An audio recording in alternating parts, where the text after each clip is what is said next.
year. I certainly know the people that take care of us in the back there.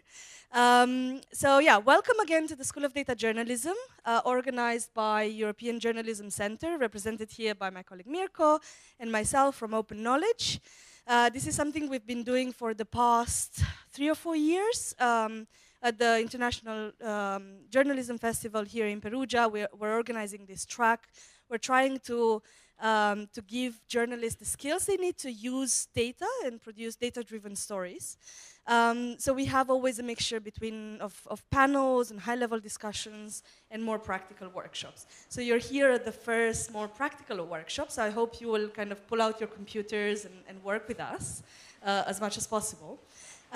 So yeah, now we have a workshop about, am I right to say data visualization? As how to use charts. And like the top simple charts you can use to create stories with data. So again, this is the first in a series. We have more. We have another one this afternoon on maps. We have more workshops tomorrow, after tomorrow, and we are having as well a really hands-on data expedition where you'll get to play with some data and use the skills you've learned in the week. There's also, by popular demand, certificates, so come talk to us if towards the end of the whole kind of series of workshops you would like to have a certificate from us. And yeah, that's it. I'll pass on the mics to Mirko and Gregor, who are going to talk to you about charts and data viz and all sorts of stuff like that. You guys want to start? Okay, yeah, it's on. Yeah, thanks for coming. Expecting a diverse audience with some people knowing perfectly how to create a chart, but often discussing with journalists and other being more journalists, not having to do with charts all the time. We have a mix of both so that everybody takes out something from here. I'm going to start with a brief introduction from the journalist perspective. Like, I wrote the text, I have my topic, or I'm about to write my text and still looking into data. How can I meaningfully interact with the graphics department? What can I do myself? What is the thinking behind effective, correct charts? And then we switch over to Gregor, who's going to talk about the process of enhancing simple charts they are using at the New York Times, which should be really interesting. And then in the third segment, we're going to switch again, and we want to do a little exercise with you. We call it a 3x3. It's a professional way of brainstorming about charts we might be doing without starting the tools too early, but first thinking about what you can do. You will see, I think it's a fun experience. It's interesting to discuss, to find out how could we visualize that, what would be a good way, and still keeping it manageable. So without further ado, I start right away. This is the overview, as I just said, basics, a little bit of advance from Gregor, the 3x3, and there will be room for questions and resources and that kind of stuff. We are arguing in these 1.5 hours that with basic charts, you can achieve 90% of what data-driven journalism can do. Of course, you can delve into charts for 2 weeks, do much more, but is that always a good equation? That's to ask, because often we are time-driven. We are needing to visualize today and not in 2 weeks. So this will be known to many, but it's kind of a mantra. One idea is, and I'm sorry that I'm picking on one publication here, it's a common habit across all kind of media. When it's too abstract, we use something like a stock photo, right? And it's not just one. Everyone is doing that. This is a story about young people in Germany being indebted, and the only visualization is this stock photo. And what we are trying to advertise, what we're trying to push forward is think about doing a good chart that makes the story of how people getting indebted on mobile charges in your country and enhance the story. So there's another reason why we need to visualize, and it's a relatively new finding. This is Anscombe's quartet. It was a scientific article published by a statistician who came from the UK and then worked at Princeton in the US. And he argued in this Anscombe's quartet why we need to visualize even scientific findings. If you would do some calculations on this data, it's 1, 2, 3, 4 data sets. you would find the same median and some other things that would tell you that the data is very close together. And only when we visualize, we see the pattern behind the data. That's the point here. If you already know Anscombe's quartet, you might pick this up to show it around in your newsroom just to argue for why we need the visualization. As you can see now, which was not visible from the data set, we have on the lower right, we have an interesting outlier. Is that a mistake or is that the story? And that is the thinking behind these basic visualizations that help you getting the story. Then another reason why we should be looking into even simple visualizations is that the eye can simply conceive the information contained much quicker, even under the circumstances of looking at a beamer here. On the left we have a text, on the right we have the same information as a microchart. You can just draw the eye of the reader to the story you want to tell. It's quite pragmatic. It's nothing behind creating these charts.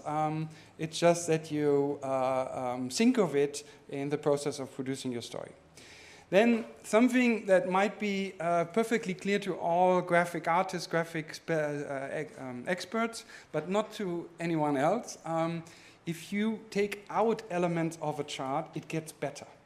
This is from an animated GIF that is worth watching. It's by Dark Horse Analytics, and it's called Data Looks Better Naked. I've shortened it a bit here. This is how you get sometimes charts from popular tools like Excel or PowerPoint. And it's better to throw away almost all the elements that you have in order to get the story out much clearer.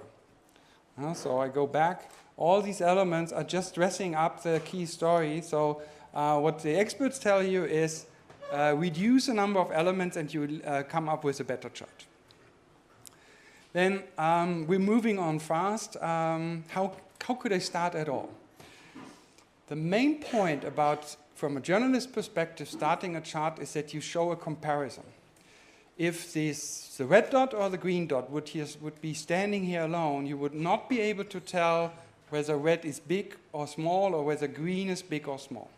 And even under these circumstances, if these are percentages, if these are representatives if without the context, without a comparison, most data is not meaningful.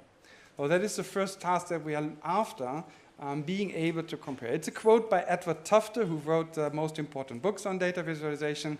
To be truthful and revealing, data graphics must bear on the question at the heart of quantitative thinking, compared to what? To give a clearer example, if you get new unemployment data, compared to what? Is that high? Is that low? Is that high related to other countries, other regions in Italy? This comparison is making the data more meaningful. And then this is quoting from a chart published by 37 Signals. 3 charts are all I need. He's arguing here a little bit against using fancy charts just because they are fancy. Which is easily done. He says, when you want to show something has changed over time, so you have any dates in there, use a line chart. When you want to show how something is distributed, use a histogram or a bar chart, or column chart in this specific case. A histogram would be a change where the number of bars is much closer together, so showing a distribution of data, of a lot of data. And then finally, the third one, tables. It's kind of a bit contradicting to what I just said about Anscombe's quartet, but when you want to be able to communicate specific data points that your readers can look up, you can use a table. And you will find the Guardian data block in its golden years, like a few years ago, used tables quite a bit at the end of the article. They would usually only be read by 1% to 2% of the readers, but these readers would potentially enhance the story by pointing out errors, pointing out outliers, pointing out deeper stories. They had a really nice habit of publishing the data they used in the article as open data so that you could look it up yourself and make use of it. For anyone who is interested in getting into this, here are 2 books that we would recommend. The first one is the Wall Street Journal Guide to Information Graphics by Donna M. Wong. What I like about it, it's highly readable. Readability meaning it's not sitting on your shelf. You pick it up, you can read it, it shows you the bad practice and how to do it better.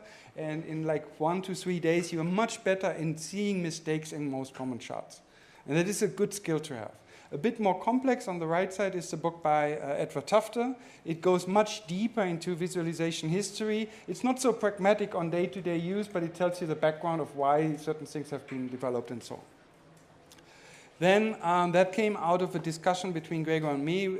Gregor is currently reading a book from the 60s that got republished later.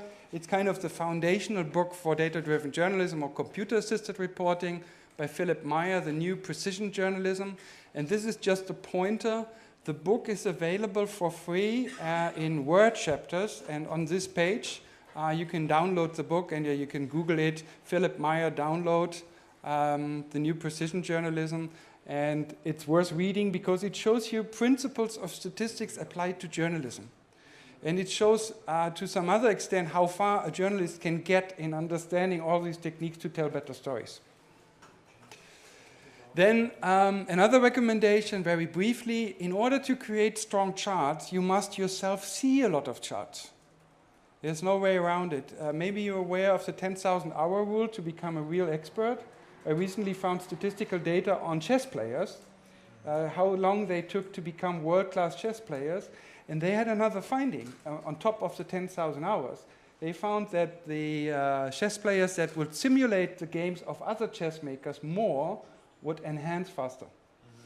So doing that for a time, emulating, replicating the work of others and trying to understand why they came to certain decisions can form out quite an expert status over time. This is just one hint. I like this page. It's DataWiz. They're not collecting so high-level charts. They're just collecting any example, but they have like 2,000 of them by them on their homepage. So you can just scroll down and get on ideas, see charts, how they did it, and how they were published from a variety of sources.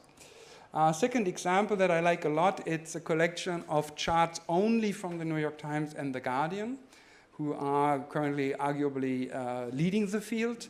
It was done by Marie Roos from the Netherlands, and she has now 439 charts. It's very nice because you can filter through by topic and find all the charts, and then you get linked to The Guardian or New York Times pages. So it's a good resource to see high-level charts that have been published. So we already looked at great graphics that might take a day, might take a week, might take even a month to make. But all of these great works start their life as small charts in the very beginning. This is one example that was recently published by John Byrne-Murdoch in the Financial Times. I think I have it online and I have a Wi-Fi connection. Wait, I restarted. It's a bit playful. It shows the height of the highest buildings and the speed of the elevators, but it's hard to not look at it. And what I like about it, it's essentially two bar charts mixed together, right? The height of the building and then the speed of the elevators. And it goes on and on. It's like a micro game, and it's embedded in a highly economical article because along with the race to the profile of having the highest building, they have to solve a lot of technical problems like the speed of the elevators. So the elevators in these things are highly technical, and here you can see how they relate to each other. And that is the quality of it, the compared to what, right? It tells you which elevator is the fastest. And to some extent, I think John Byrne-Murdoch just was able to do it in D3, and that's why this chart came to life. But it's still, here's an even higher level example. It's a New York Times visualization from the 2012 Olympics. It's actually a video, and it's talking about the winner of the 2012 Olympics, Usain Bolt, and how far other runners were behind through all the Olympic Games since the beginning. Using their average speeds. Yes, they were calculating how far the other were behind, right? Yeah. And it's impressive. It's a 3D camera movement, and as I said, it's a video with a comment on. But at the back of it, here you can see how they're calculating. And that's my point here. Even that has a journalistic research element in it, as somebody has looked up the Olympic data from the winners of gold, silver, and bronze medals, and again came up with a bar chart. This is turned around, that the Usain Bolt on the far right would be the winner, and this would be the first Olympic Games. And here you see the chart. Another chart that is really, really impressive, one of my favorites, because it breaks rules and still comes with a very clear message. It's from 2007, again from the New York Times by Sean Carter and Amanda Cox and Kevin Creeley. It's a jobless rate for people like you. Why is it breaking a rule? Because it has 240 lines in it. And normally you cannot do that. In print, you cannot mix 240 lines into one. But it works with filters, and the filters help to show that the average unemployment is not applicable to all age groups. And whenever I show it to a group of people, everyone is clicking into his filters, so people are interacting with it very intuitively. But there's an interview with Amanda Cox, how she gets to these insights, and what she says, and that's the essential part here, she's always doing a lot of pre-charting and pre-visualization before she reaches these very creative outcomes. And at times has 200 pages in a PDF, which she flips through just to find out what the story might be here.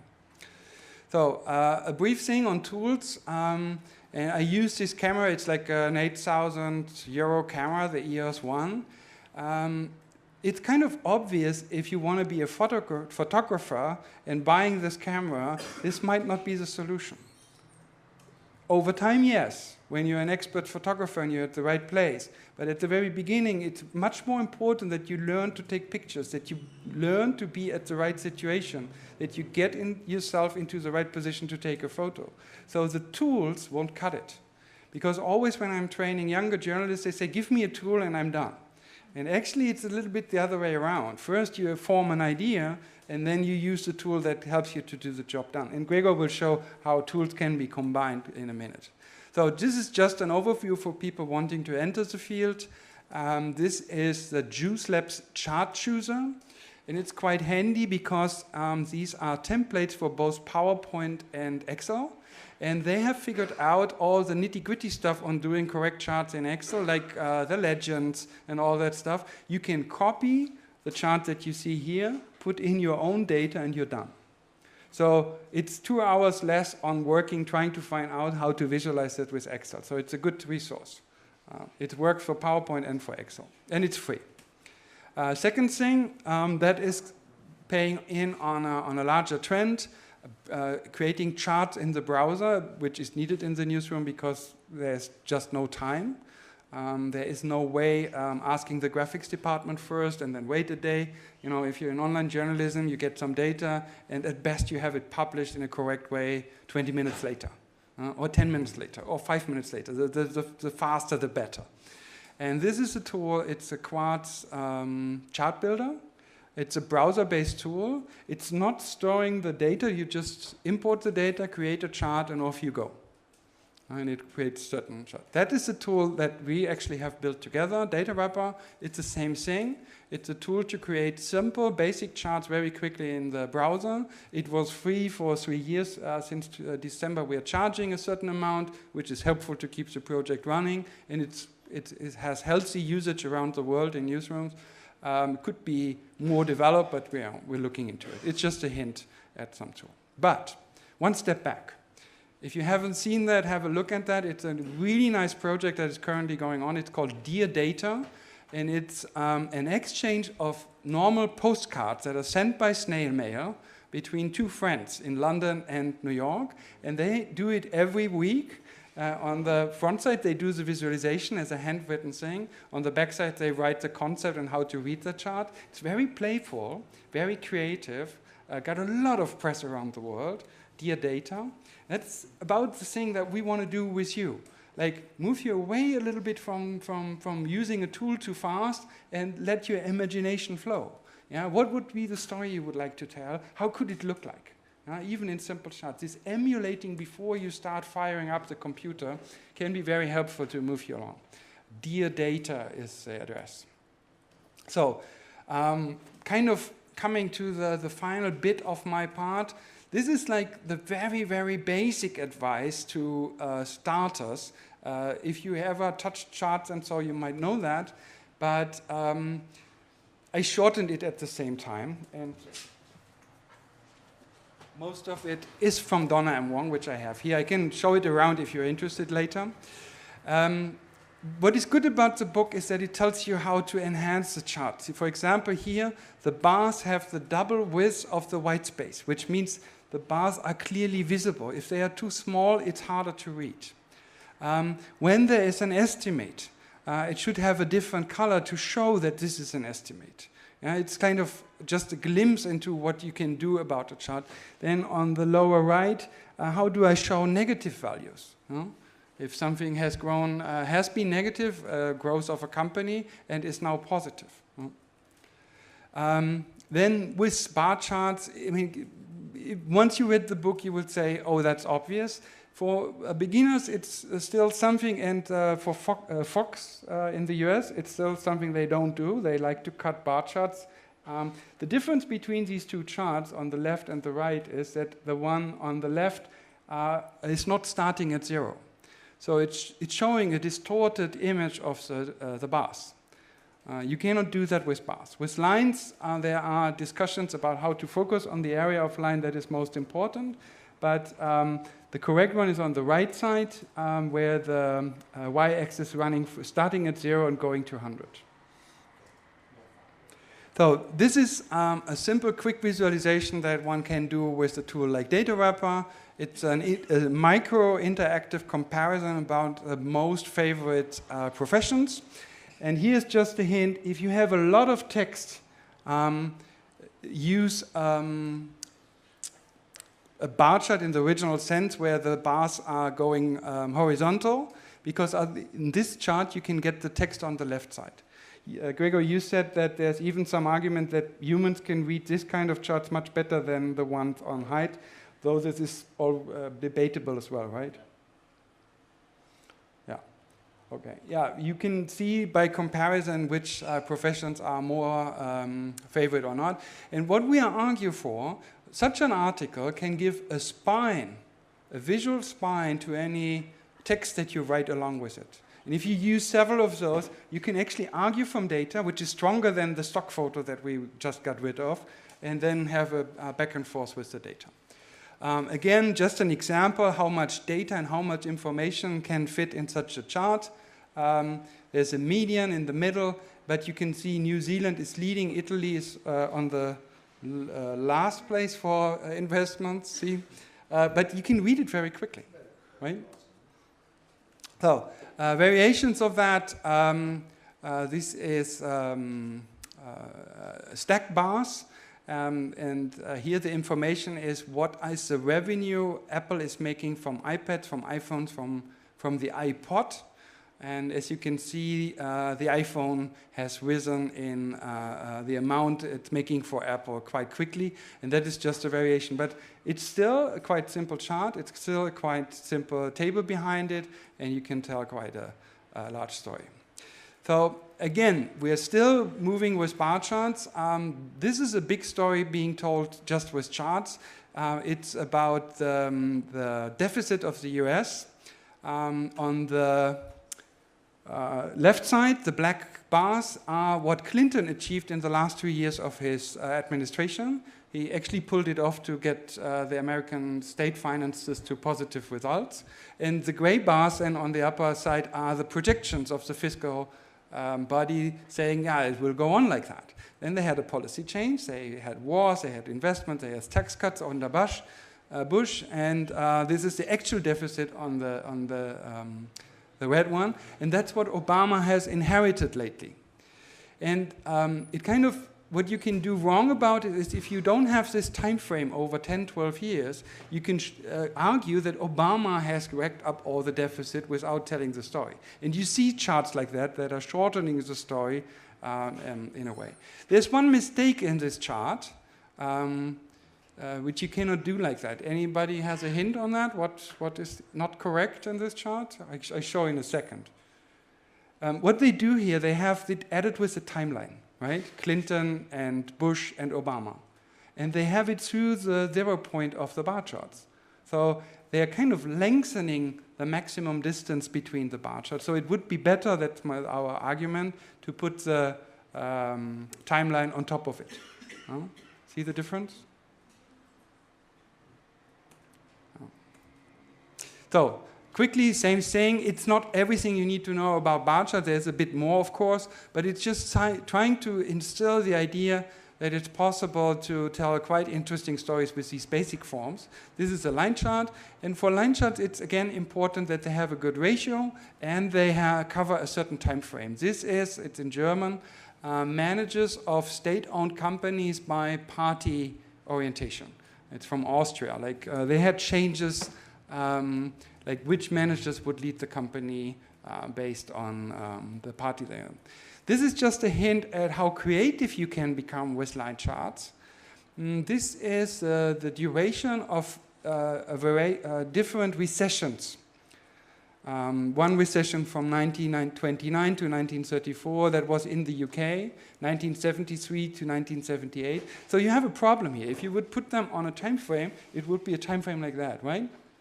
And what they did, they put all the charts to 0 on the same value, and then simply measured how long it took in a recession to come back to positive growth, making the recessions comparable. I find it a very intuitive, easy use to compare something that is otherwise very difficult to compare, because you were able to tell that the most recent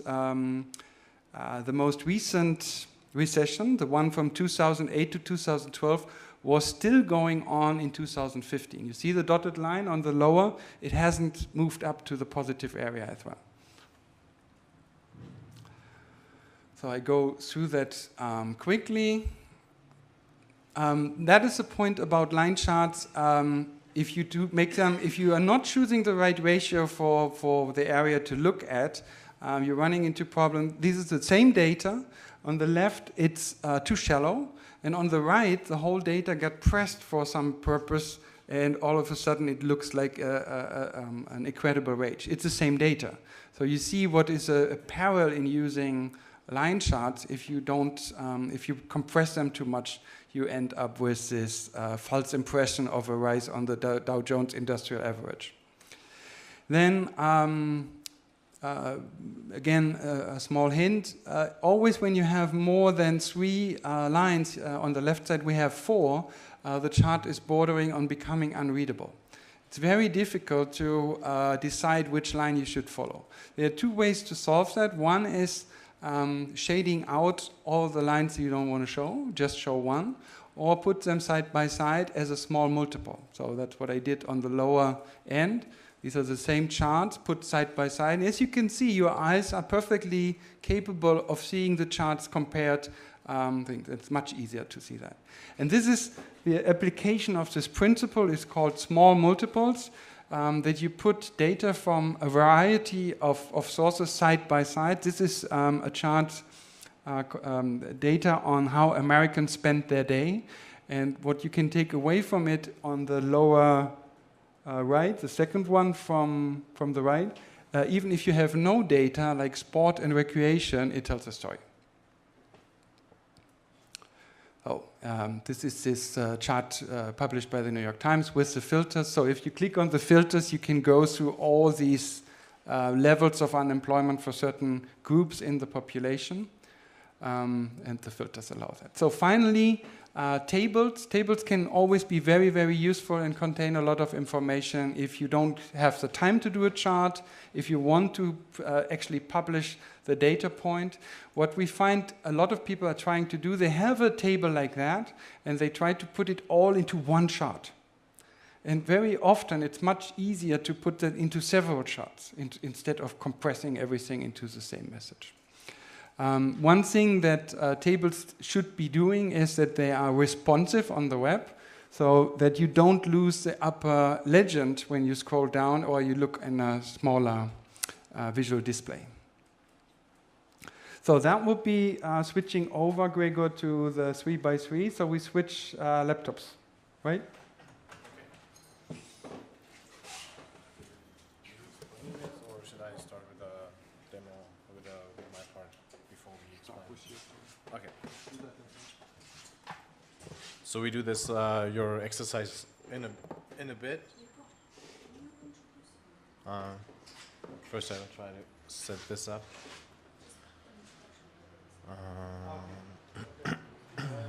Lena says I should introduce yourself, you briefly. Oh, I can introduce myself. Yeah, for those who don't know me, I'm Gregor Aisch. I work at the New York Times in the graphics department since about 1 year and 4 months. And yeah, and we do the graphics for the New York Times. That's the short version. We try to let me try to click this. There's something. It might work. Oh, I got the wrong. So I got it on this screen. Oh, I need to get it.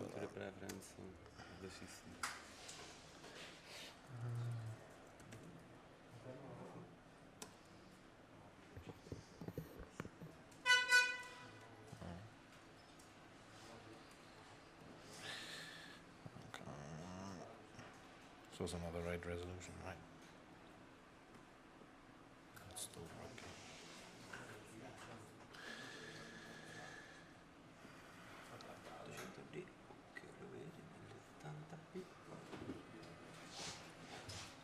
So this is the screen. I just changed this one. This should be 720. Yeah. And now, okay. Yeah, this looks good. I'll try to click this.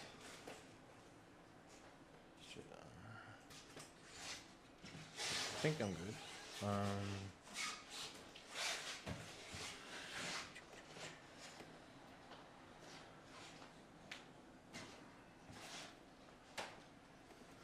Okay. Yeah, I want to tell a little bit about how, like, I want to try to change your view on charts and how we read charts and how we should make charts a little bit. So to do that, I'm just going through an example. I just made up the data, so it's not a real thing, but at first it starts like the canvas is empty. I know it's empty. That's on purpose. So we start with emptiness, and then we just have like a little line going through nowhere land, and we don't really know anything about this line. We have no idea of space or location where this could happen, what this could be. This could be just like the silhouette of a mountain, for instance. So as soon as we add the first axis. So we know this looks like a year, so this is supposedly a time scale. So there's something happening over time, but still we don't know like what is the vertical axis, or what does it mean? Like there's a time, but there's no location, there's no subject we can attach to it. So we're pretty much lost. We can add a second dimension to it, the vertical one, and then we see some numbers, 2, 4, 6, 8, and we have a euro sign, which means it's probably about some money. Maybe it's a price, but we don't really know. It's like having a map in front of you, like a map of a city with just a line on, and you just have like the latitudes and longitudes on the side. So you're looking at it, you have some information, and in theory, you could, like, if you would know all the things that are located, like if you know all the streets and know all the locations of the hotels, then a map like this would help you to get around. But the thing is that you don't have all this information in your head all the time, so you need some kind of context on a map. That's why a good map, like a good street map, has a lot of little like information. You have the street names, you have hotels, you see, oh, there's this mountain, or there's a lake, or there's all kinds of things that you know the location of in the real world, and you know it on a map. But in this chart, we don't have any of this. So I can add some titles, so this would tell you that this might be like the stock price of a company. But still, you don't know a lot maybe you don't know a lot about the company. Maybe you don't know a lot about what happened over time on this company. So this is where most charts stop. So this is what most charting tools provide. If you do like a chart in Excel, this would be the end, or even in Data Wrapper or in Google Charts. This is kind of where most of the charts stop. And it's obviously you can always write some introduction sentence and tell something more about it. But what's actually nicer is to think of this as a map, and you can add some more context to this map to help people to navigate this two-dimensional space. So, for instance, I could add like a there was like a good news report on this company. Maybe there was some kind of event that the readers might remember. And then you could just say, this happened here. And so you get some kind of context about why this might have been like a successful time for the company.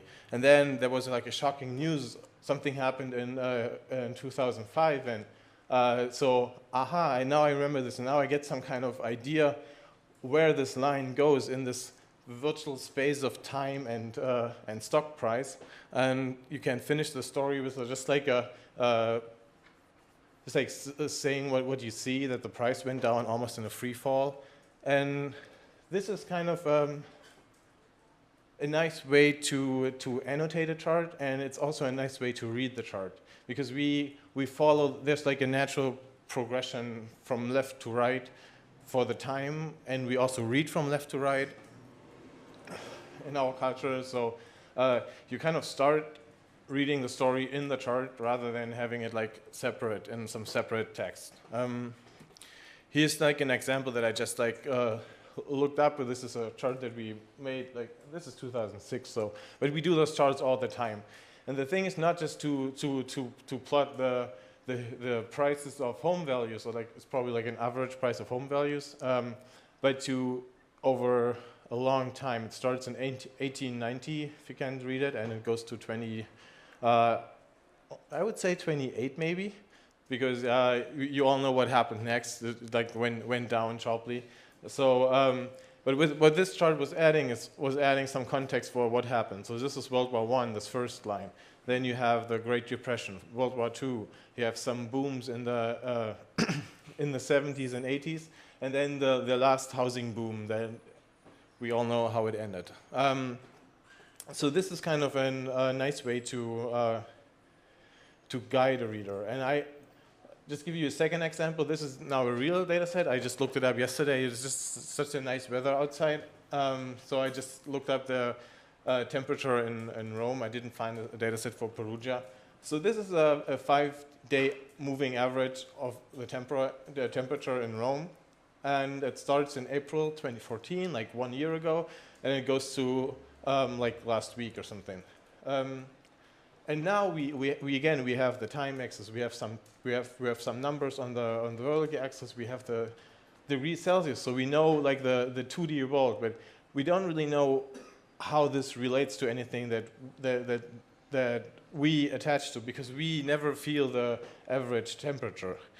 So one way to make this more tangible is to add a range of temperature that we actually perceive. So this is for each week the minimum and maximum temperature. So it goes down to almost like 2 degrees, and went almost down to 2 degrees in April. Then you have the winter, December, January, February, where it goes down to the minus degrees. And this kind of gives this little line a place. So one thing that the Times is doing every year, oh yeah, you can also like add legal annotation, like this is the coldest week, this is the warmest week, or the week with the warmest day. This is a chart the Times is running repeatedly. It shows just the weather in New York for 1 year, and what you see in here is, in the purple bars are the actual temperatures for each week. So you have a high of the week, you have the low of the week, and then but the context here, you have 2 layers of context. The dark gray band is the normal range, which is based on the climate of this of the city. Like it's a 30 years average, I assume. This is the temperature range which is assumed to be normal for this time. So you kind of see the diversion from this normal. Like it's always like this: was this winter especially cold, or was the summer too hot, or was it not hot enough? The other thing that was added here, the light gray, is the absolute record temperatures over time. So you want to know if this was like the hottest week in history. So in some points in 2006, the temperature reached some like new records, essentially moving the gray bars for the next years. And it's a nice example of of giving this raw data some context to give you a kind of a map to read it. The problem with this is, with this nice examples, drink a little bit of water, that even though you might want to do it, and a good way to practice this kind of annotations actually is to, if you make a chart in Excel or with your tool of choice, you just print it out on a piece of paper and take a pen. And then you go to someone who doesn't know this data, doesn't know this chart, and you just explain it to him or her. And you take your pen and you say, like, look what happened. And you would draw some arrows, you would point to interesting facts. But now, how would you do this in a chart that you would publish in your with an article? Or so most tools don't allow this level of freedom. They all use some kinds of templates. So there's this line chart template, and there's limited stuff that you can do, but you usually can't just draw like an arrow somewhere or like make a gray background. But there are tools that can do it. So Illustrator is one of these tools. This is one of the greatest graphic tools in the world, and we use it all the time. And it is probably used if you're working in a newspaper and you go to like the print graphic, they will use it. And there will be people who are perfectly able to make those kinds of charts, and they will probably run it for the print edition. But the problem is, how can you publish these graphics, these nice graphics, like handcrafted graphics online? And one obvious idea is to just make the graphic in Illustrator and then export it as an image. Or if you don't like the graphic tools in Illustrator, you can just make the chart in any charting tool that you want, like Data Wrapper or even Excel. And you can, like, there's a trick in Excel. You can make a bar chart or whatever chart, and you can just Control-C it. So you copy it and then you paste it into Illustrator, and you have this kind of vectors, and you can work with it.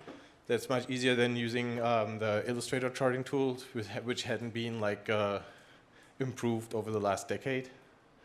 But still, you export it as image. But the image export is kind of a problem because images are not responsive. So while this image would work perfectly in your article online, what do we do on the phone? And there you have this, you have a nice text that is readable, but then you have this like chart that has been reduced in size, so it's hard to read the numbers. You might have a high-res phone, and you could take out your reading glasses, and you might be able to decipher it. Or the other way, you could work it. You make the chart for the phone, and then you have like an ugly big version, and you see those two examples online all the time. So this is the problem that we had a while ago, and also we have we were facing the problem of having young graphics editors who are able to make online charts, and when we have very good experienced graphic editors who are perfectly trained to do print charts. And how do you bring those in? We talked about this morning, like having those two teams in one team and just building from there instead of having the knowledge in two different centers. So one way to bring these together is to make a tool that allows to come from Illustrator to the web. And this is the problem the Times graphics department had, and we built a tool for that. And the tool has been used for, I don't know how long, maybe 5-6 years. Might be wrong. And we actually open sourced this year, like a couple of months ago, in February, I think. It's called AI to HTML. It's not a really surprising title, but it says what it does. Like, you have an Illustrator file, you can create HTML. And so this changes this process from you make the chart, you load it in Illustrator, and you refine it, you add all this annotations that you want, and then you can just publish it to HTML. Yeah, and if you want, I can try a live demo because it's really quick to use, and it kind of I experienced that it's easier for people to understand it once you've seen it. So. You want to see it, or? Okay, that's good. So let's say we want to do the same chart that I just had of the average temperature in Rome, and then we want to add this kind of background. So you can use any charting tool you want to create this chart. You will figure out how to use it if you don't know it already, so I want to skip this part. Data wrapper has this print to as PDF, which is essentially just using the print function of the browser. It just helps you with the iframe. So you just run it in Firefox and you say print and save as PDF, and then you just save this in your project folder. I already have it here, so I don't need to save it again. This only has the average temperature because this is like daily data. And in Data Wrapper, there's no way to mix daily data and weekly data. So I created another chart that has the weekly min and max. And there's like a step feature, like a step line feature in Data Wrapper. So I used that. So I have these lines, and I export it as PDF as well. So now I have kind of the raw material that I need to make this chart in Illustrator. And let me do a new one. Otherwise you won't believe me. So I simply go in here and I open the chart here. Illustrator is a vector graphic program, so it can read PDFs and any kinds of graphics. Here I have the chart. It's nice. It's usually this PDF export comes with a lot of crap that you can just remove using a. I wrote a little. There's a little clean script that I will post a link to it, so you can just use this to clean this. It will just remove some clipping mask and make it all like a nice editable chart. So here we get this chart. Let me open the other one too. Yes. So I run the script again. Clean the PDF. So and now I can just remove this. So this is the dangerous part where I do live stuff.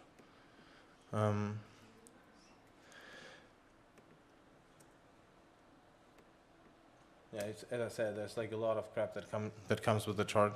So here I get this line, I get this line. I will copy some of the grid lines as well, so I'm able to place it at exactly the same position that I want it to be. So now I go to this other chart, and I just place it in here. Need to make sure that I have. Place it in.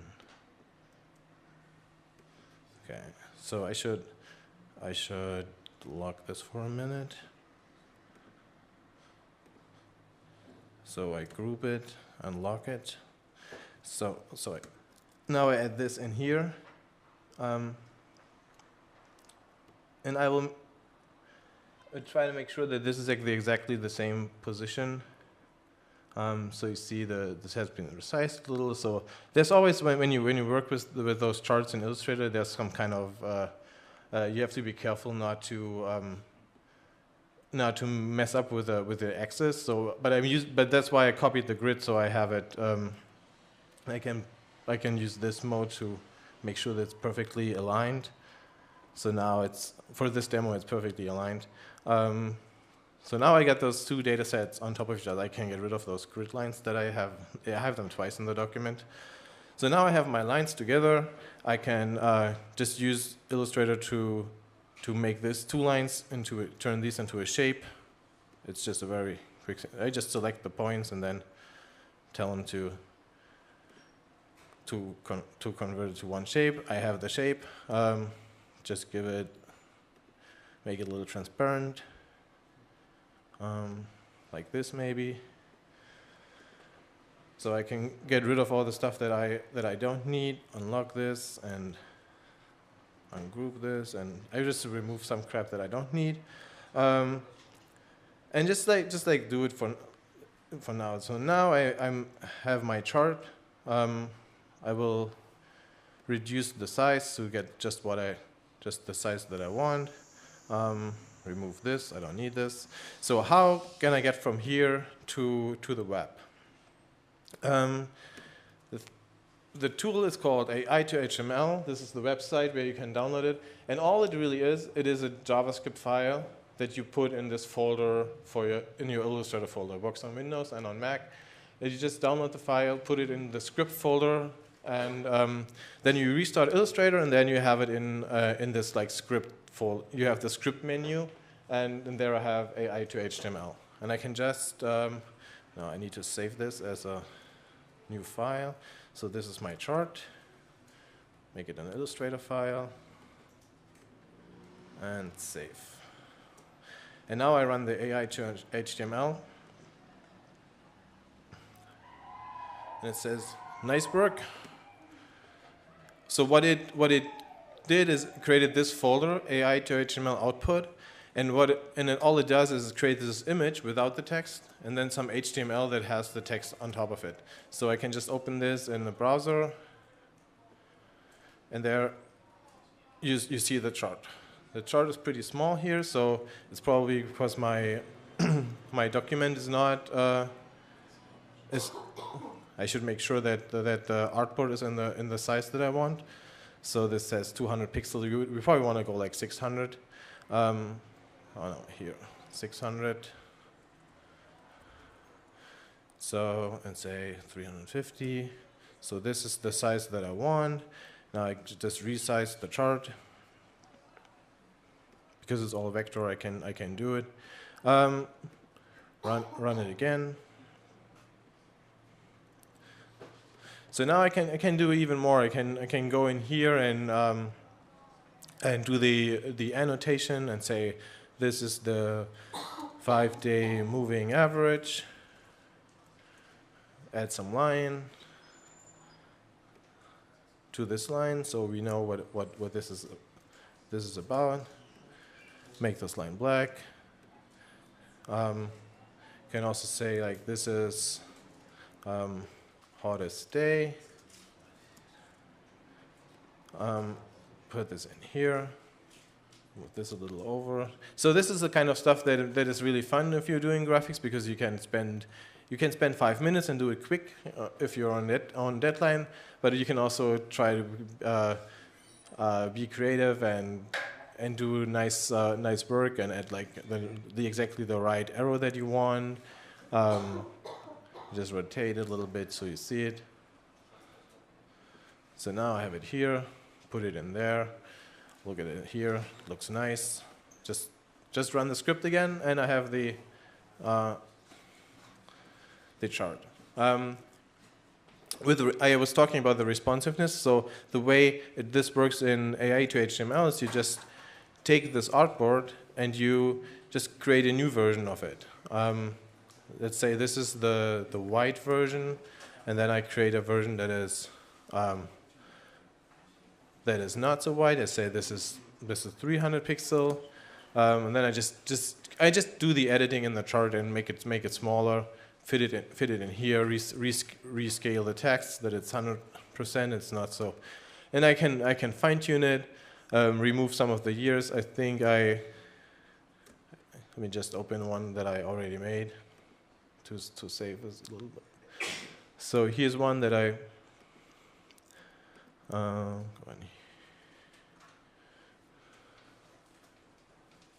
So here's one that I already made that has like the two versions of the chart. And when I publish this,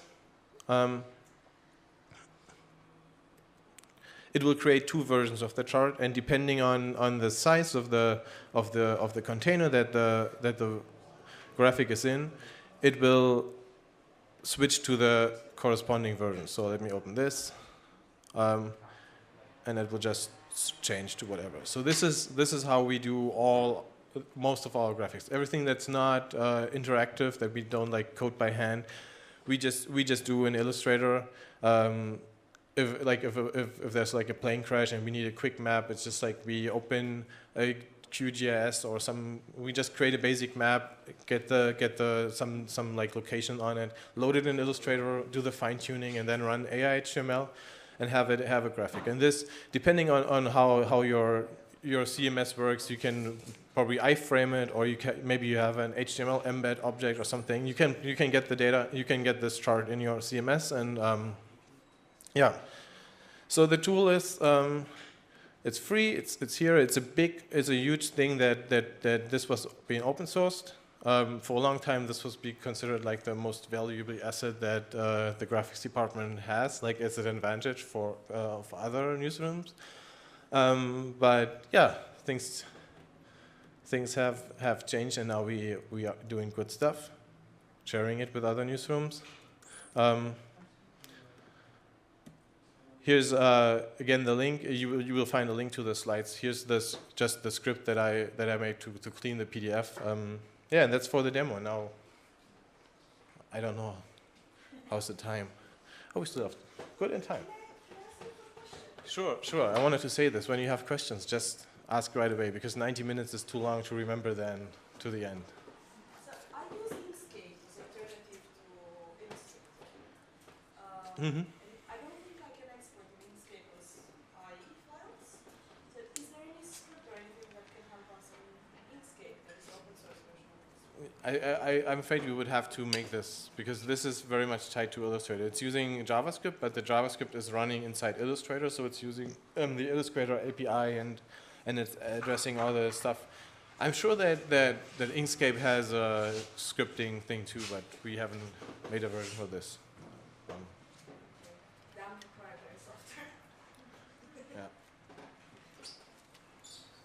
Okay. Can we switch around quickly? Thank you, Gregor.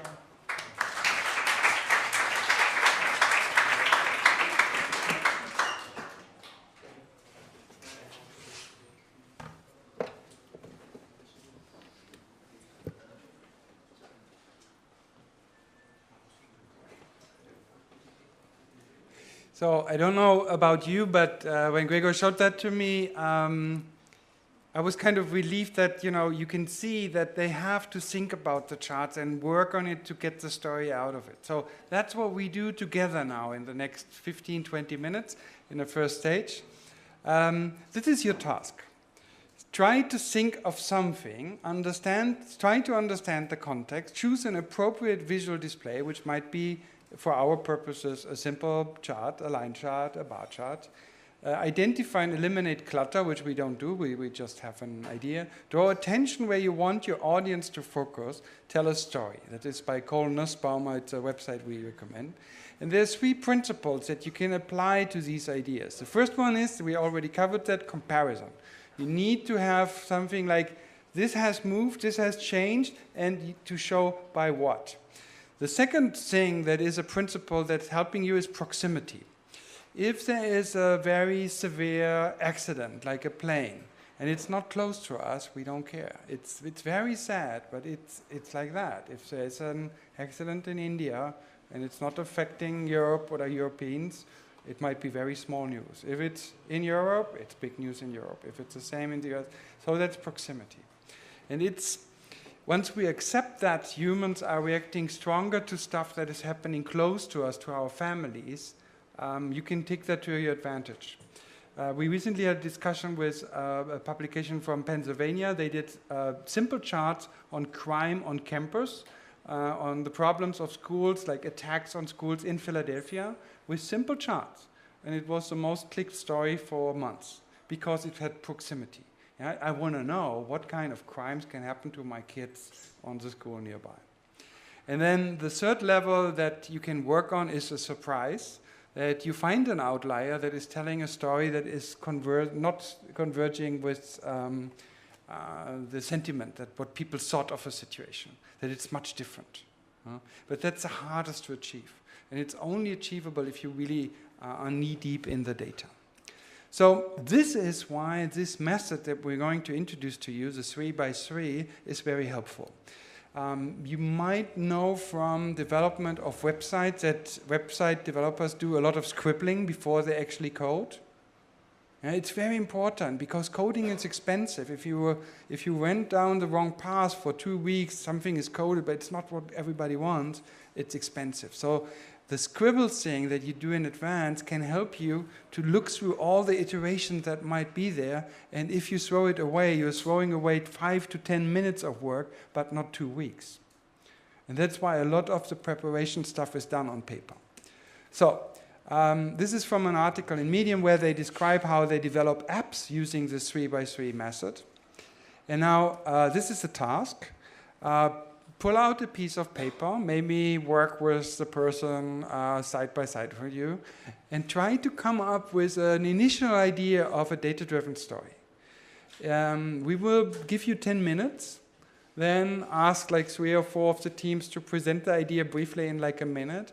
And what you should be able to answer is what is the topic of your story, like unemployment, like crime, whatever, your idea. Then why do you want to report about it? Why do you think it's important? What would be the key point to find out? Because if you don't ask this question, you will end up with just publishing the statistics from the statistical office. And that's not a story.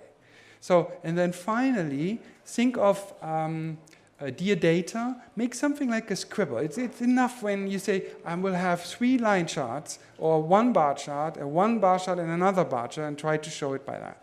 And that gets you going. Then you iterate in real projects like doing it, and after time you might not do the scribbling anymore. But it's extremely helpful to get you going. So, ready to start, everyone?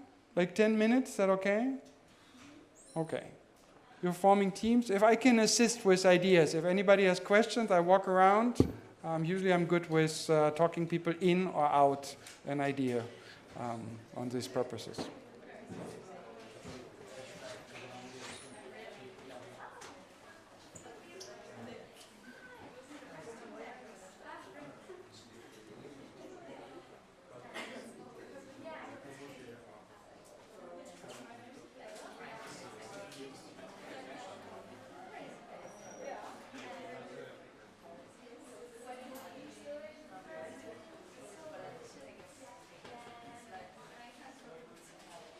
About young people in Germany being indebted, and the only visualization is this stock photo. And what we are trying to advertise, what we're trying to push forward is think about doing a good chart that makes the story of how people getting indebted on mobile charges in your country and enhance the story.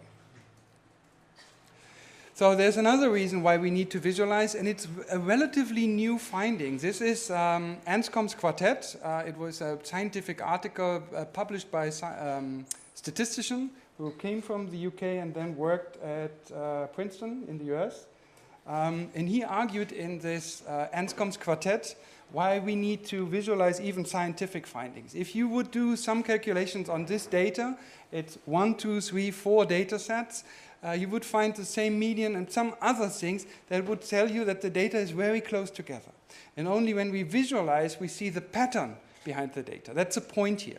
If you already know Anscombe's quartet, you might pick this up to show it around in your newsroom just to argue for why we need the visualization. As you can see now, which was not visible from the data set, we have on the lower right, we have an interesting outlier. Is that a mistake or is that the story? Here. I certainly know the people that take care of us in the back there. So yeah, welcome again to the School of Data Journalism, organized by European Journalism Center, represented here by my colleague Mirko and myself from Open Knowledge. This is something we've been doing for the past 3 or 4 years at the International Journalism Festival here in Perugia. We're organizing this track. We're trying to give journalists the skills they need to use data and produce data-driven stories. So we have always a mixture between of panels and high-level discussions and more practical workshops. So you're here at the first more practical workshop, so I hope you will kind of pull out your computers and work with us as much as possible. So yeah, now we have a workshop about, am I right to say data visualization? As how to use charts. And like the top simple charts you can use to create stories with data. So again, this is the first in a series. We have more. We have another one this afternoon on maps. We have more workshops tomorrow after tomorrow, and we are having as well a really hands-on data expedition where you'll get to play with some data and use the skills you've learned in the week. There's also by popular demand. With you. We call it a 3x3. It's a professional way of brainstorming about charts we might be doing without starting the tools too early, but first thinking about what you can do. You will see, I think it's a fun experience. It's interesting to discuss, to find out how could we visualize that, what would be a good way, and still keeping it manageable. So, without further ado, I start right away. This is the overview, as I just said, basics, a little bit of advance from Gregor, the 3x3, and there will be room for questions and resources and that kind of stuff. We are arguing in these 1.5 hours that with basic charts, you can achieve 90% of what data-driven journalism can do. Of course, you can delve into charts for 2 weeks, do much more, but is that always a good equation? That's to ask, because often we are time-driven. We are needing to visualize today and not in 2 weeks. So this will be known to many, but it's kind of a mantra. One idea is, and I'm sorry that I'm picking on one publication here, it's a common habit across all kind of media. When it's too abstract, we use something like a stock photo, right? And it's not just one, everyone is doing that. This is a story. Certificates, so come talk to us if towards the end of the whole kind of series of workshops you would like to have a certificate from us. And yeah, that's it. I'll pass on the mics to Mirko and Gregor, who are going to talk to you about charts and database and all sorts of stuff like that. You guys want to start? Okay, yeah, it's on. Yeah, thanks for coming. Expecting a diverse audience with some people knowing perfectly how to create a chart, but often discussing with journalists and other being more journalists, not having to do with charts all the time. We have a mix of both so that everybody takes out something from here. I'm going to start with a brief introduction from the journalist perspective. Like, I wrote the text, I have my topic, or I'm about to write my text and still looking into data. How can I meaningfully interact with the graphics department? What can I do myself? What is the thinking behind effective, correct charts? And then we switch over to Gregor, who's going to talk about the process of enhancing simple charts they are using at the New York Times, which should be really interesting. And then in the third segment, we're going to switch again, and we want to do a little exercise. And that is the thinking behind these basic visualizations that help you getting the story. Then another reason why we should be looking into even simple visualizations is that the eye can simply conceive the information contained much quicker, even under the circumstances of looking at a beamer here. On the left we have a text, on the right we have the same information as a micro chart. You can just, draw the eye of the reader to the story you want to tell. It's quite pragmatic. It's nothing behind creating these charts. It's just that you think of it in the process of producing your story. Then something that might be perfectly clear to all graphic artists, graphic experts, but not to anyone else. If you take out elements of a chart, it gets better. This is from an animated GIF that is worth watching. It's by Dark Horse Analytics, and it's called Data Looks Better Naked. I've shortened it a bit here. This is how you get sometimes charts from popular tools like Excel or PowerPoint. And it's better to throw away almost all the elements that you have in order to get the story out much clearer. So I go back. All these elements are just dressing up the key story. So what the experts